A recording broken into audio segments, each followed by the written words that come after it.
Numbers chapters 23 through 25. Then Balaam said to Balak, "Build me 7 altars here and prepare 7 bulls and 7 rams for me." So Balak did as Balaam directed, and they offered a bull and a ram on each altar. Balaam said to Balak, "Stay here by your burnt offering while I am gone. Maybe the Lord will meet with me, and I will tell you whatever he reveals to me." So he went to a barren hill. God met with him, and Balaam said to him, "I have arranged 7 altars and offered a bull and a ram on each altar." Then the Lord put a message in Balaam's mouth and said, "Return to Balak and say what I tell you." So he returned to Balak, who was standing there by his burnt offering with all the officials of Moab. Balaam proclaimed his poem. "Balak brought me from Aram, the king of Moab, from the eastern mountains. Come, put a curse on Jacob for me. Come, denounce Israel. How can I curse someone God has not cursed? How can I denounce someone the Lord has not denounced?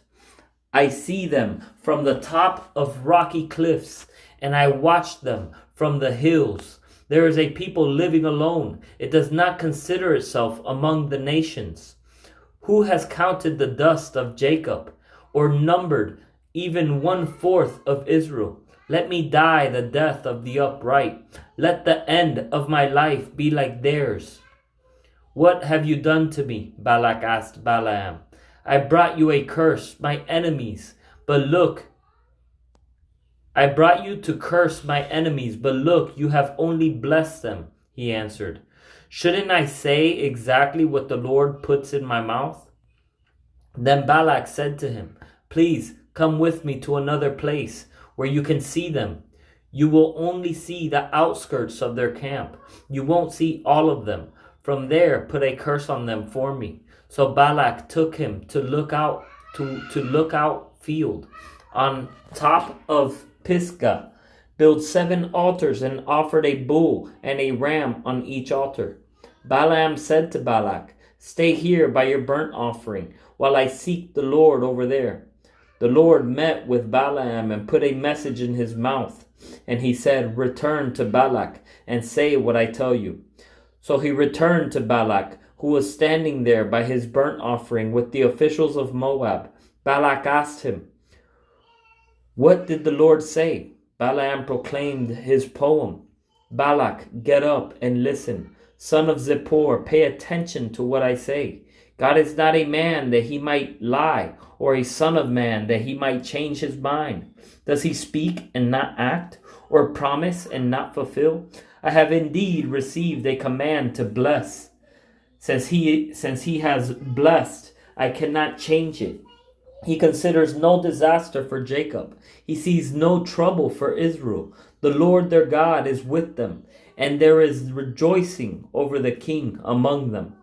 God brought them out of Egypt. He is like the horns of a wild ox for them. There is no magic curse against Jacob, and no divination against Israel. It will now be said about Jacob and Israel, what great things God has done. A people rise up like a lioness. They rouse themselves like a lion. They will not lie down until they devour the prey and drink the blood of the slain.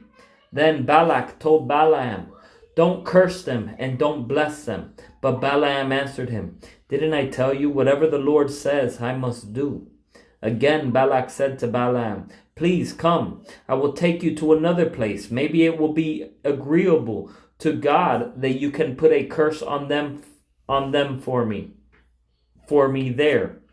So Balak took Balaam to the top of Peor, which overlooks the wasteland. Balaam told Balak, "Build me 7 altars here and prepare 7 bulls and 7 rams for me." So Balak did as Balaam said and offered a bull and a ram on each altar.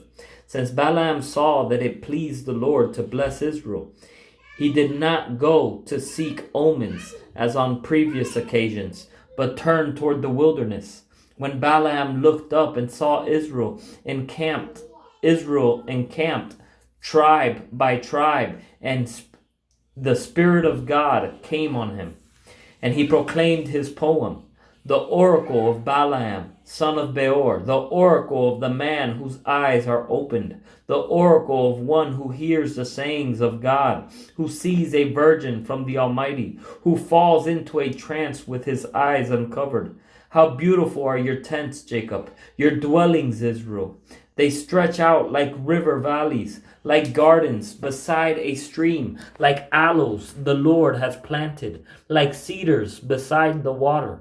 Water will flow from his buckets, and his seed will be by abundant water.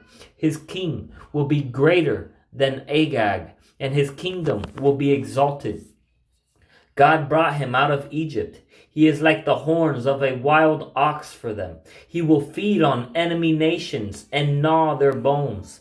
He will strike them with his arrows. He crouches, he lies down like a lion or a lioness. Who dares to rouse him? Those who bless you will be blessed, and those who curse you will be cursed. Then Balak became furious with Balaam, struck his hands together and said to him, I summoned you to put a curse on my enemies, but instead you have blessed them these 3 times. Now go to your home. I said I would reward you richly, but look, the Lord has denied you a reward. Balaam answered Balak, didn't I previously tell the messengers you sent me? If Balak were to give me his house full of silver and gold, I would not go against the Lord's command to do anything, good or bad, of my own will.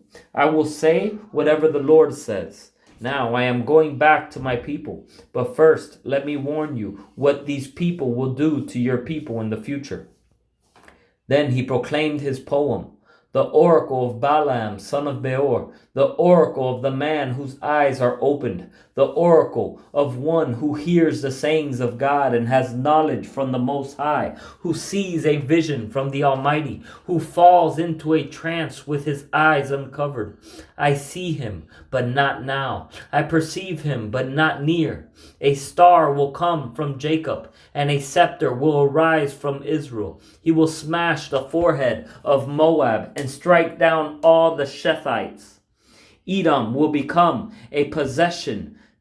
Seir will become a possession of its enemies. But Israel will be triumphant. One who comes from Jacob will rule. He will destroy the city's survivors. Then Balaam saw Amalek and proclaimed his poem. Amalek was first among the nations, but his future is destruction. Next, he saw the Kenites and proclaimed his poem. Your dwelling place is enduring. Your nest is set in the cliffs. Cain will be destroyed when Asher takes you captive. Once more he proclaimed his poem. Ah, who can live when God does this? Ships will come from the coast of Kittim. They will carry out raids against Asher and Eber, but they too will come to destruction. Balaam then arose and went back to his homeland, and Balak also went his way. While Israel was staying in the acacia grove, the people began to prostitute themselves with the women of Moab. The women invited them to the sacrifices for their gods, and the people ate and bowed in worship to their gods.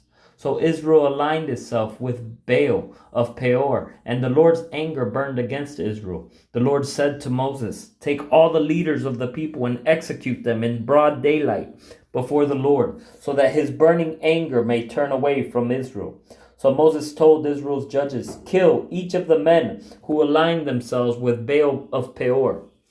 An Israelite man came, bringing a Midianite woman to his relatives in the sight of Moses and the whole Israelite community, while they were weeping at the entrance to the tent of meeting. When Phinehas, son of Eleazar, son of Aaron the priest, saw this, he got up from the assembly, took a spear in his hand, followed the Israelite man into the tent, and drove it through both the Israelite man and the woman through her belly. Then the plague on the Israelites was stopped, but those who died in the plague numbered 24,000. The Lord spoke to Moses, Phinehas, son of Eleazar, son of Aaron the priest, has turned back my wrath from the Israelites because he was zealous among them with my zeal, so that I did not destroy the Israelites in my zeal. Therefore declare, I grant him my covenant of peace. It will be a covenant of perpetual priesthood for him and his future descendants, because he was zealous for his God and made atonement for the Israelites. The name of the slain Israelite man who was struck dead with the Midianite woman was Zimri, son of Salu, the leader of a Simeonite family. The man of the slain Midianite woman was Cosbi, the daughter of Zur, a tribal head of a family in Midian.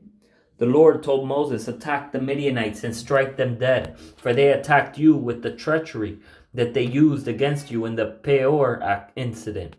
They did the same in the case involving their sister Cosbi, daughter of the Midianite leader, who was killed the day the plague came at Peor.